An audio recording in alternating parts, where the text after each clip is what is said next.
Deep inside the Troisième caverne of Goyer in Belgium, archaeologists excavating a site dating back 41,000 to 45,000 years uncovered over 100 scattered bone fragments. At first glance, the site appeared to be a standard prehistoric trash pile.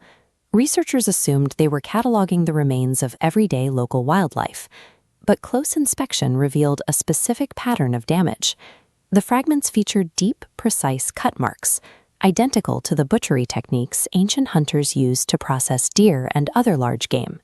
The biological reality of those marks shifted the investigation. These were not animal bones, they were hominid remains. The systematic butchery of these individuals turns the Goyer cave from a simple refuse pit into a documented prehistoric crime scene. To understand exactly who was in that pile, researchers isolated the distinct remains of 6 individuals, 4 adult women and 2 children. Highlighted zones across multiple bodies prove none died from disease or old age. They were systematically butchered. A group consisting entirely of adult females and young children represents a highly vulnerable cross-section of a population, lacking the primary defenders usually present. Finding this specific demographic processed for meat suggests this wasn't an isolated accident, but a calculated and lethal hunting operation. Finding butchered hominids raises an immediate behavioral question. To figure out why this happened, scientists had to test the evidence against known ancient practices. One prevalent explanation for ancient cannibalism is spiritual ceremony, where bodies are processed post-mortem as part of complex burial rites. The physical damage on these fragments leaves no room for ceremonial care. The butchery marks are extreme, repetitive, and entirely utilitarian. The bodies were broken open, stripped of flesh, and cracked for marrow to maximize nutritional yield.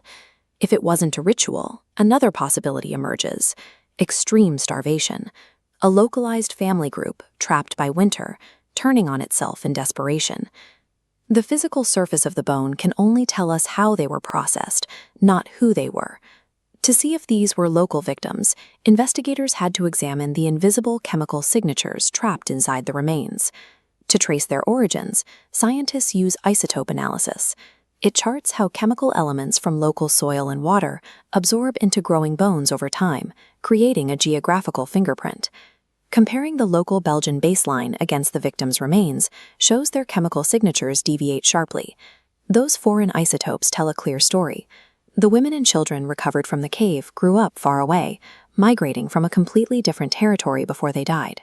The local Neanderthal population didn't turn on their own family members. They actively intercepted a migrating faction of outsiders, neutralizing and consuming them.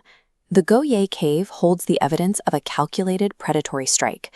A rival group was identified, hunted, and treated as a food source. Systematically hunting your own species carries massive risks. To understand why a highly developed hominid would do this, we have to look at the broader environment. The timeline provides the answer. 41,000 years ago marks the final stretch of Neanderthal existence in Europe, right before their total extinction. The climate was turning against them.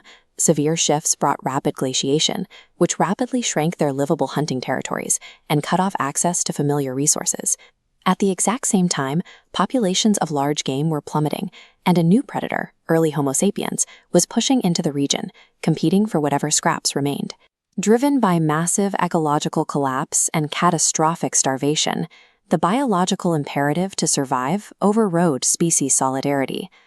While Neanderthals are known for weathering the extreme cold of the Ice Age, the evidence in Belgium documents the specific, brutal strategies they used to survive it. Pushed to the absolute edge of extinction, the boundaries of normal behavior collapse, forcing a species across the ultimate psychological boundaries.